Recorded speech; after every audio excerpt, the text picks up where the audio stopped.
안녕하세요. 육아를 깊이 탐구하고 나만의 육아 방향을 찾아가는 로맘입니다.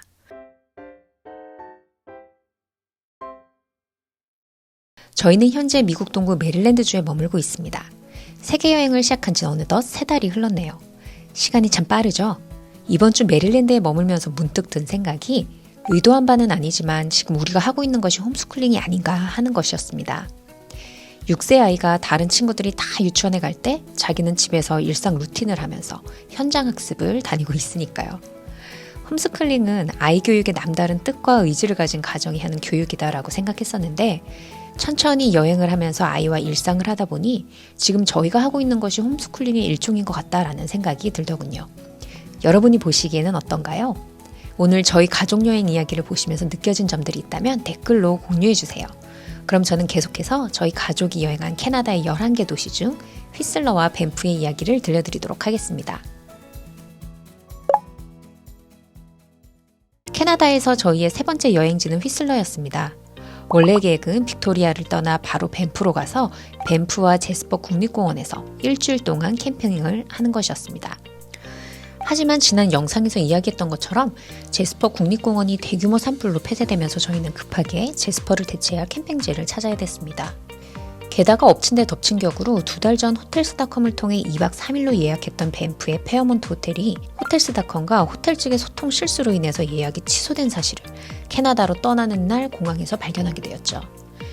호텔 예약이 변환간 캔슬되면서 이 2박 3일을 어디에서 해결해야 할지 밴쿠버에 도착하자마자 저희 부부는 내내 궁리해야 했는데요. 그러다 마지막에 극적으로 찾은 해결책이 휘슬러였습니다. 이렇게 황당하고 당황스러운 변수들이 산재해 있음에도 불구하고 여행이 재밌는 이유는 이 모든 변수에 굴하지 않고 긍정사고를 돌렸을 때 때로는 예상치 못한 보물들을 선물 받게 되기 때문인 것 같습니다. 저희에게는 휘슬러가 그랬습니다. 겨울 여행지로만 알고 있었던 휘슬러가 여름에도 이렇게 아름답고 볼거리와 놀거리가 풍부할 줄이야. 아이가 초등학교 고학년이 된 즈음에는 다시 한번 와보고 싶은 여행지가 될 줄이야. 밴프의 호텔 예약이 취소된 변수 덕분에 알게 된 사실들이니까요. 해결책을 찾은 저희 부부는 마음 가볍게 빅토리아를 떠나 밴프가 아닌 휘슬러로 올라가면서 중간에 캐필라노까지 들려 놀 수 있게 되었습니다. 캐필라노는 캐필라노 강 위에 137m의 흔들다리가 있는 공원으로 유명한 곳입니다. 오, 이건 꼭 들려야 돼. 신나게 공원에 도착한 저희 가족은 비싼 입장료에 살짝 움찔했지만 그래도 호기롭게 공원에 입장했는데요. 막상 다리 앞에 서니 저는 가슴이 뛰기 시작했습니다. 다리에 한 발 내딛기가 무섭더군요. 머뭇거린 엄마를 뒤로 하고 아이는 바로 다리로 뛰어들었는데요. 엄마가 무서워하는 모습을 보더니 딸내미는 빙그레 웃음을 짓더니 다리를 마구 흔들면서 달리더라고요. 아이에게서 남편의 향기가 느껴졌습니다. 욱한 애미는 찐으로 그만하라고 아이에게 정색했다고 합니다. 캐필라노 공원은 입장료가 비싼 편입니다. 그래도 그만큼 공원 내부에는 다양한 프로그램들이 준비되어 있기는 합니다. 아들 같은 딸내미 소망이가 좋아했던 활동은 숲속 탐험 미션지를 들고 미션을 하나하나 클리어하는 활동이었습니다. 미션을 마치고 미션지를 다 체크하고 돌아오면 현수교 앞에서 미션 컴플리트 팔찌를 받을 수 있습니다. 미션에는 캐필라노에 사는 민달팽이와 물고기, 새와 나무에 대해서 알아보는 활동들이 있는데요. 이 활동들은 단순히 살펴보는 활동에서 멈추지 않고 아이가 직접 몸을 움직이면서 찾아보고 크기를 재보는 등 적극적으로 참여할 수 있는 활동들로 구성되어 있습니다. 성공리의 미션을 끝까지 마치고 자랑스럽게 완성 팔찌를 획득한 후에는 다 함께 맛있게 아이스크림도 챙겨 먹고 절벽 걷기도 하면서 캐필라노의 자연을 여유롭게 즐기며 마무리하는 시간을 가졌습니다. 캐필라노에서 3시간가량의 짧은 방문을 마치고 저희는 계속해서 휘슬러로 향했습니다. 휘슬러로 올라가는 길에는 Sea to Sky 하이웨이라는 도로가 있는데요. 이 도로는 여행책에 따로 소개가 될 만큼 아름다운 도로이기도 해서 저희도 감탄을 금치 못하면서 두리번두리번거리면서 휘슬러까지 올라갔습니다. 그런데 도착하자마자 보이는 휘슬러의 이 저녁 노을, 무슨 일인가요? 호텔에 짐을 풀고 멕시칸 그릴로 배를 채운 저희 가족은 휘슬러 빌리지를 따라서 휘슬러의 노을과 저녁을 천천히 즐겼습니다. 캐나다 여행을 하면서 지인들에게 많이 받은 질문은 아이가 대자연을 좋아하던가요? 였습니다. 6세 아이가 대자연의 아름다움을 느낄 수 있는지 저 또한 궁금했는데요. 네, 아이도 대자연에서는 더욱 자유롭고 눈이 반짝거리더라고요. 어른은 대자연을 접하면 먼저 시각적으로 경관에 압도되면서 경이로움을 느낀다면 아이는 대자연을 접하면 그 공기에서부터 오감으로 자유로움을 느끼면서 자신의 관심사와 부합하는 곳에 몰두하면서 즐거움을 느끼는 것으로 보였습니다. 캐나다에서 대자연을 만나면 소망이는 강아지처럼 흥분해서 내달리고 깡총거리고 흉내내고 한층 더 밝고 웃음이 많아지면서 친절해졌습니다. 대자연이 소망이의 긍정적인 정서를 자극하여서 놀이의 즐거움과 표현력을 폭발시키는 자극제가 된 것으로 느껴졌습니다. 휘슬러에서는 휘슬러산과 블랙홈산을 다양하게 경험할 수 있는데요. 여름철에는 세계에서 많은 사람들이 하이킹과 산악자전거를 하기 위해 몰려든다는 것을 볼 수 있었습니다. 유치원, 초등학교 저학년 아이와 할 수 있는 것은 곤돌라 타기, 하이킹 정도로 놀거리가 확 줄어드는 것은 아닌지 걱정되실 수도 있겠지만 막상 곤돌라를 타고 휘슬러와 블랙홈 산정상에 오르면 아이들에게 이곳은 존재 자체만으로도 별나라였습니다. 휘슬러에서 아이는 한여름에 만년설을 밟는 경험을 할 수 있고요. 멋있는 경치를 보면서 밥을 먹을 수도 있고 소소한 놀잇감들로 네버엔딩 놀이를 할 수도 있습니다. 약간의 하이킹을 하면 뛰어놀 수도 있는데요. 소망이는 곤돌라에서 내리자마자 이미 눈빛이 이 세상 아이가 아니었습니다. 다다다다 뛰고 만지고 돌아보고 산의 기운을 느끼면서 알아서 휘슬러 산 정상을 느끼는 소망이를 보니 신기하기만 했습니다. 저희 부부는 약간의 하이킹을 하면 다다를 수 있는 휘슬러 산 꼭대기에서 만년설과 화산의 모습을 가까이서 보고 또 흔들다리도 건너보고 싶었는데요. 하지만 하이킹 경로 입구가 번개 때문에 일시적으로 막히면서 저희는 한동안 기다려야 했습니다. 1시간 이상을 기다렸지만 하이킹 입구는 열리지 않았고요. 더 이상 지체했다가는 블랙홈을 돌아보지 못할 수도 있게 되어서 아쉬운 마음을 뒤로 한 채 피크 투 피크 곤돌라를 타고 블랙홈산 정상으로 이동했습니다. 로키 산맥에 실제로 가기 전까지 몰랐던 사실 중 하나, 눈에 보이지 않는다 하더라도 번개가 엄청나게 치고 있을 수 있다라는 것입니다.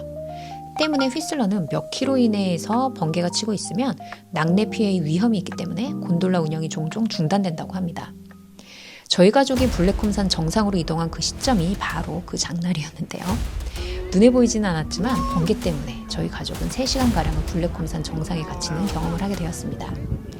이른 오후 시간이었지만 저녁 9시 무렵까지 곤돌라 운영 재개가 어렵다고 판단한 곤돌라 관계자들은 임시방편으로 약복용이 필요한 사람, 고령의 어르신, 어린아이와 보호자를 먼저 산 아래로 차로 실어 나르기 시작했습니다. 흡사 재난영화에서 본 적이 있는 듯한 광경이었죠. 하지만 수많은 인원을 이 높은 산 아래까지 완복하며 실어 나르기에는 한계가 있었기 때문에 몇 시간이 지나도 산 정상에는 여전히 많은 사람들이 발이 묶여 있었습니다. 3시간 정도 지났을까요? 기적적으로 곤돌라 운행이 재개됐습니다. 저희 가족은 만세를 외치며 곤돌라를 타고 내려왔는데요. 산 위에 갇혀있는 동안 소망이는 어땠을까요? 힘들다고 짜증 부리면 징징이 터졌을까요? That's no no. 아이는 사람들을 실어 나르는 트럭을 구경하면서 알아서 놀거리를 찾아 놀았고요. 한국을 빛낸 100명의 위인들 노래를 부르면서 왔다 갔다 구조대 놀이를 하면서 잘 놀았답니다.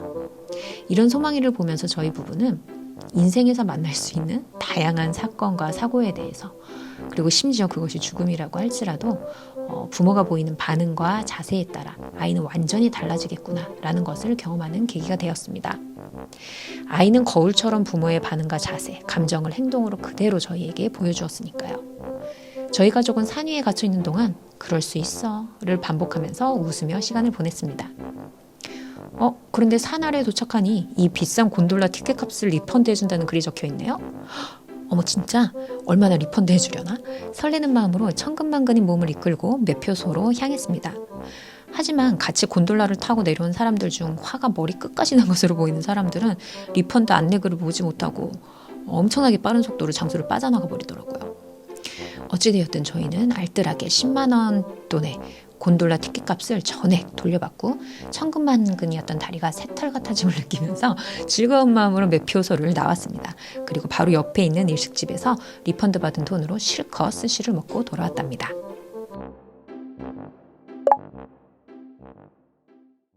저희의 캐나다 4번째 여행지는 밴프였습니다. 평생 캠핑장 근처에도 가본 적 없는 저희 부부에게 캐나다 캠핑은 엄청난 도전이었는데요. 초심자이니만큼 비교적 편리한 캠핑을 위해서 RV 캠핑카를 예약했습니다. 더 크면 더 편하겠지? 라는 용감한 생각으로 큰 RV를 예약했는데요. 네, 막상 보니 진짜 크더군요. 저희는 RV 캠핑카를 캘거리에서 픽업할 예정이었기 때문에 휘슬러에서부터 캘거리까지 렌트카를 운전하여 갔습니다. 휘슬러에서 캘거리까지 저희에게 무슨 일이 있었는지 이야기했던 여행기 기억하실까요? 무슨 일이 있었는지 궁금하신 분은 세계여행 1편을 보시면 되겠습니다.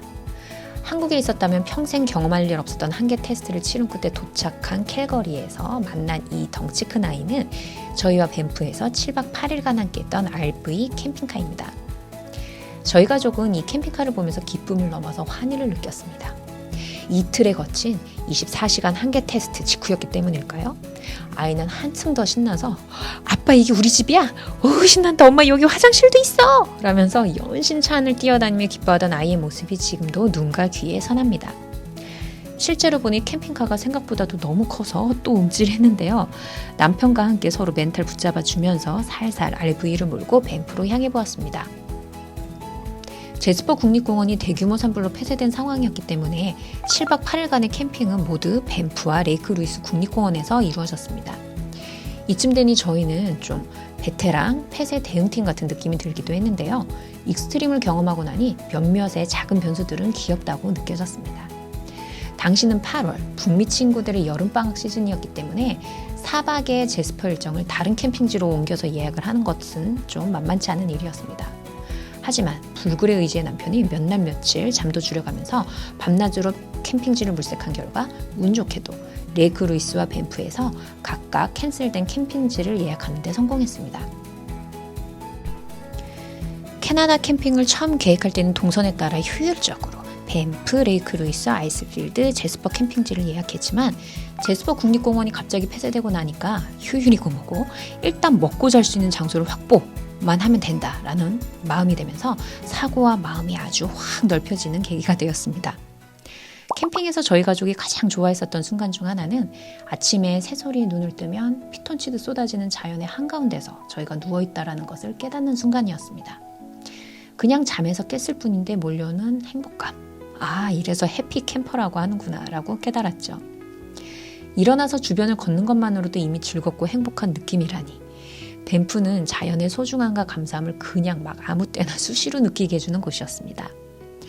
밴프에서 캠핑을 할 때 저희는 밴프 다운타운을 여러 차례 나가서 거리도 걷고 밥도 먹고 기념품도 사고 내 동네 마실 다니듯이 왔다 갔다 했습니다. 이렇게 한 곳에서 여유롭게 동네를 익히면서 시간을 보내는 것이 저희 부부의 여행 스타일이기도 합니다. 밴프 다운타운을 아이와 함께 여러 차례 다니다 보니 한국에 있었다면 몰랐을 아이의 관심사를 더 자세히 볼 수 있게 되기도 했습니다. 소망이는 모든 종류의 꽃과 풀, 나뭇잎 모양에 관심이 많은 아이이고 개와 동물을 너무너무 사랑하는 아이였습니다. 또한 그림과 조각을 자세히 보고 엄마 아빠에게 알려주는 것을 좋아하는 아이인데 그것이 동식물이라면 더더욱 그랬습니다.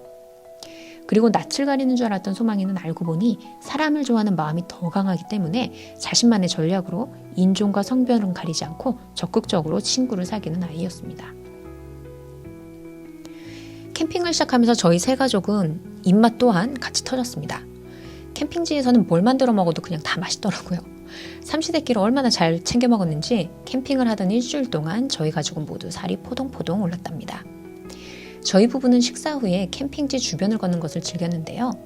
이때 아이는 산책마저도 모험을 하듯이 끊임없이 놀이를 발견하면서 강아지처럼 뛰어다니고 엄마 아빠에게 놀이를 권했습니다. 전문가들이 왜 아이를 자연에 풀어두고 다양한 경험을 하라고 하는지 그 이유를 완전히 체험할 수 있는 시간이었습니다. 레이크 루이스에서 꼭 해야 하는 것 중 하나는 바로 일출 보기입니다. 저희가 있을 때는 일출이 6시 25분경이었기 때문에 6세 아이와 일출을 감상하기 위해 저와 남편은 인근 캠핑지에서 5시 반에 일어나서 레이크 루이스 RV 주차장으로 아이가 잠든 상태대로 캠핑카를 옮겼습니다. 레이크 루이스 주차장은 차량이 많아서 주차하기 어려운 것으로 유명합니다. 하지만 전날 산책하면서 만났던 한 아저씨의 조언으로 새벽에 차를 옮기면 하루 종일 레이크 루이스를 마음 편히 즐길 수 있다라는 정보를 얻었죠. 그래서 저희는 새벽 5시 반에 일단 캠핑카로 호수 주차장으로 옮긴 후에 아이를 그 다음에 깨워서 담요에 둘둘 말아서 호수에 자리를 잡았습니다. 8월 한여름이었는데도 불구하고 로키 산맥의 새벽은 꽤 쌀쌀했습니다. 아이와 일출을 보실 거라면 두터운 점퍼를 여름이라도 가져와도 괜찮다라고 보시면 되겠습니다. 여름에도 쌀쌀한 레이크 루이스 호수의 새벽 공기를 맛보니까 불현듯 한겨울에 겉옷을 내려놓고 여유로운 미소를 지으면서 레이크 루이스에서 스케이팅을 한 김연아 선수가 떠올랐습니다. 이래서 김연아 선수구나. 14년 전에 제가 겨울에 레이크 루이스에 왔을 때는 머리끝부터 발끝까지 겨울옷으로 휘감고도 1분 이상을 호수를 보는 것이 힘들었었거든요. 갑자기 김연아 선수의 정신력에 감명받은 엄마 아빠의 사고의 흐름에 따라서 소망이에게는 김연아 선수의 이야기를 들려주면서 저희는 아이와 함께 평생 잊을 수 없는 레이크 루이스의 일출을 구경했습니다. 생애 첫 일출 감상이 레이크 루이스라니. 소망아, 너가 오감으로 느끼고 네 안에 쌓은 보물들에 감사하면서 평생 베풀면서 살도록 하거라. 일출을 본 후에는 부족한 잠을 보충한 후에 천천히 주변 하이킹 코스로 올랐습니다. 레이크 루이스가 내려다 보이는 루크아웃 코스들은 거리가 1km에서 2km밖에 되지 않기 때문에 유치 초등 아이와도 충분히 하이킹이 가능한데요. 그래서인지 이 코스에서는 소망이보다 어린아이들도 많이 만날 수 있었습니다. 하이킹 중에도 친구를 사귄 소망이 덕분에 엄마 아빠도 아이들의 엄마 아빠 할머니와 같이 걸으면서 스몰 토크를 해야 했다죠. 레이크 루이스에서는 카약을 탈 수 있는데요. 가족끼리 작은 카약을 탈 수도 있고 가이드와 함께 큰 카약을 탈 수도 있습니다. 저희는 아이가 있으니 가이드와 함께 타기로 했고요. 가이드와 함께하는 카약을 타려면 아이가 만 6세 이상이 되어야 되는데 밑저의 본전이니 우리 애는 만 5세 반인데 탈 수 있겠니? 라고 문의를 했더니 당황한 스태프가 왔다 갔다 확인을 하고 나서는 아이 키가 큰 편이기 때문에 타게 해주겠다 라고 하더군요. 세상 땡큐. 그렇게 저희는 유쾌한 가이드 할아버지의 노하우 가득한 카약 안내를 받으며 두근두근 카약을 탈 준비를 마쳤는데요. 어머나, 이번에도 번개가 말썽이었습니다.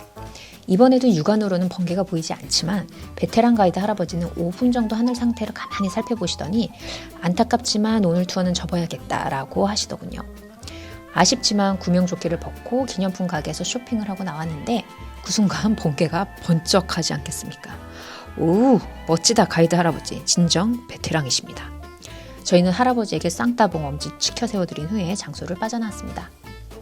카약을 못한 것은 아쉬웠지만 아이는 여기에 땅에 그냥 풀어놔도 잘 놀 것을 알기 때문에 아쉬운 마음은 바로 접어버렸습니다. 동국이었죠 뭐. 레이크 루이스를 돌아보다가 페어몬트 호텔에서 저녁을 먹게 되었었는데요. 여기서 재밌는 사실 또 하나. 저희가 예약했던 레이크 루이스 페어몬트 호텔이 호텔스닷컴 실수로 일방적으로 취소됐었다는 이야기 기억하시죠? 그런데 현지에 와보니 세상에 뷰가 전부인 이 페어몬트 호텔이 대대적인 리뉴얼 공사를 하고 있지 않겠습니까? 만약 실수로 호텔 예약이 취소가 안 되었었다면 저희는 그 비싼 숙박비를 내고 공사뷰를 보면서 지낼 뻔했습니다. 다시 한번 몸소 체험한 인생의 교훈, 인생사 세용지마입니다. 저희는 7일 동안 밴프와 레이크 루이스 국립공원에서 4곳의 캠핑지에 머물렀습니다. 그리고 인근의 작고 큰 호수들을 다양하게 보러 다녔죠. 일반적으로 유명한 호수 중에 저희가 가본 곳은 레이크 루이스를 비롯해서 미네왕카 호수, 페이터 호수, 모레인 호수입니다. 이 중에서 모레인 호수는 예약 사이트가 열리면 마감되기 전에 바로 예약을 해야 되는데요. 인터넷이 거의 안 되는 지역이기 때문에 열정 터진 남편이 새벽에 일어나서 카페로 나가서 오픈런으로 광클해서 예약을 했답니다. 제 남편은 말이 많은 편이 아닌데요. 조용히 실행력이 있는 편입니다. 자기 이 호수 보고 싶어? 응, 보고 싶지. 알았어. 그러고 새벽마다 오픈런 앤 성공. 이렇게 남편이 수고해서 예약을 해낸 보람이 있을 만큼 모레인 호수는 아름다웠습니다. 아이도 모레인 호수 이곳저곳을 다람쥐와 함께 뛰어다니면서 너무나 좋아했고요. RV 캠핑이 재미있는 이유 중에 하나는 쓰레기부터 오물까지 우리 손으로 직접 다 처리해야 한다는 점입니다. 정화조를 볼 일이 없는 요즘 아이가 직접 오물통을 처리하는 것을 돕고 큰 쓰레기통까지 직접 쓰레기를 들고 가서 분류해서 버리고 하는 과정은 아이에게는 세상 신나는 또 다른 모험과 같은 활동인 것 같습니다. 엄마 아빠보다 더 적극적으로 자기가 하겠다고 나서는 것을 보면서 좀 개꿀? 이었다죠. 레이크 루이스와 밴프에서 경험하고 느낀 것을 다 이야기하려면 이 영상이 1시간짜리여도 모자랄 정도입니다. 그만큼 아름답고 유치초등 아이들과 함께 할 수 있는 경험들이 가득한 곳이기도 하죠. 그래서 이렇게 몇 장면을 더 보여드리는 것으로 아쉬운 마음을 달래드리면서 자연스럽게 오늘의 메인 주제인 캐나다에서 꼭 가야 할 3곳 발표로 넘어가겠습니다. 유초등 아이와 함께 캐나다 여행을 하신다면 꼭 가셔야 할 곳. 그 첫 번째는 당연히 밴프입니다. 그리고 두 번째는 휘슬러고요. 세 번째는 한국인이 사랑하는 퀘벡입니다. 근데 퀘벡 아직 안 보여드렸잖아요. 네, 그래서 다음 영상에서는 유초등 아이와 퀘벡을 여행한다면 어떤 느낌의 여행이 될지, 퀘벡에 무엇이 좋은지, 어떻게 남다르게 퀘벡을 경험할 수 있는지를 알려드리겠습니다. 아이와 여행해보니 아이의 내면과 세상이 연결되는 것이 보입니다. 어린 시절 편안하고 여유로운 상태에서 이루어지는 감각의 연결과 학습이 얼마나 중요하고 행복한 것인지가 느껴집니다.